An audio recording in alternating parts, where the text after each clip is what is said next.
रणरागिणी तू पुण्यश्लोकी जपला वारसा शिवरायांचा, जपला वारसा शिवरायांचा, उतरले रणांगणी दाखवले शत्रू ताकद तुझी निश्चयाचा, न्यायदानाची पुरस करते तू राग तुला अन्यायाचा, न्यायदानाची पुरस करते तू राग तुला अन्यायाचा, अहिल्यादेवी अभिमान आम्हाला तुझ्या शौर्याचा, अभिमान आम्हाला तुझ्या शौर्याचा.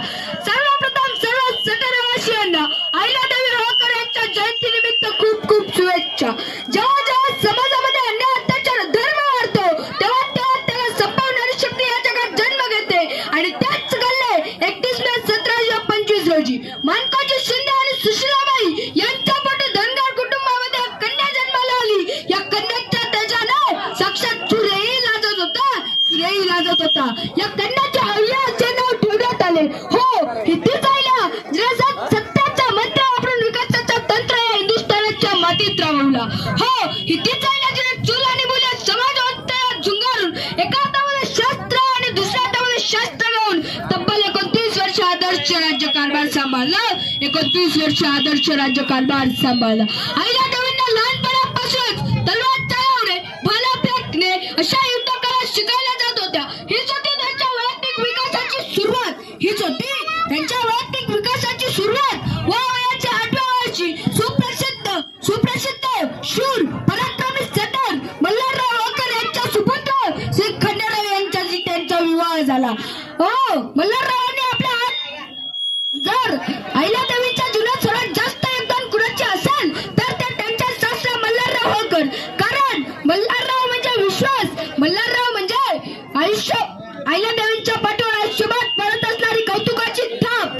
हो, मल्हाररावांनी आपल्या 8 वर्षाच्या सुनेला शिकवलं की युद्ध कसं करायचं. युद्ध रणांगणामध्ये सुरू होतं तेव्हा तोफांच्या भयानक आवाज होतात. त्यांना निर्दय छातीने कसं सामोरं जायचे. अहिल्यादेवींचे पती खंडेराव हे देखील शूर पराक्रमी होते, परंतु 1754 मध्ये कुंभेरीच्या लढाईत त्यांना वीरमरण आले. नवरा मेल्यानंतर त्या काळी स्त्रीला सती जायची प्रथा होती. नवरा मेल्यानंतर त्या काळी स्त्रीला सती जायची प्रथा होती. परंतु मल्हाररावांच्या सांगण्यावरून अहिल्यादेवी सती गेल्या नाहीत, परंतु सती जायची जी अनिष्ट प्रथा होती तीच लाथाडून काढली, तीच लाथाडून काढली. मधुर होती ज्यांची वाणी, मधुर होती ज्यांची वाणी अशी जन्मली तत्वज्ञानी राणी, मधुर होती ज्यांची वाणी अशी जन्मली तत्वज्ञानी राणी.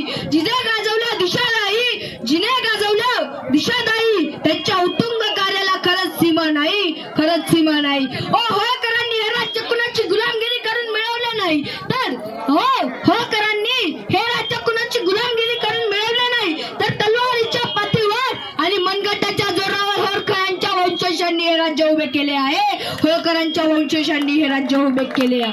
आजपर्यंत सगळ्यात जास्त कौटुंबिक संकट कोणत्या राज्यकर्त्यावर आली असतील तर ते अहिल्यादेवी होळकर. कारण यांच्या हयातीतच त्यांचा नवरा, मुलगा, सासरे, जावई या सर्वांचे निधन झाले. राज्यकारभार बघण्यासाठी कोणी पुरुषच उरला नाही. यावेळी अहिल्यादेवी डगमगल्या नाही, त्यांनी स्वतः राज्यकारभार सांभाळण्याचा निर्णय घेतला. या संधीचा फायदा घेत राघोबा पेशवा 50,000ची फौज घेऊन अहिल्यादेवींच्या राज्यावर तुटून आले. पण अहिल्यादेवींची दृष्टी बघा ना, त्यांनी आपल्या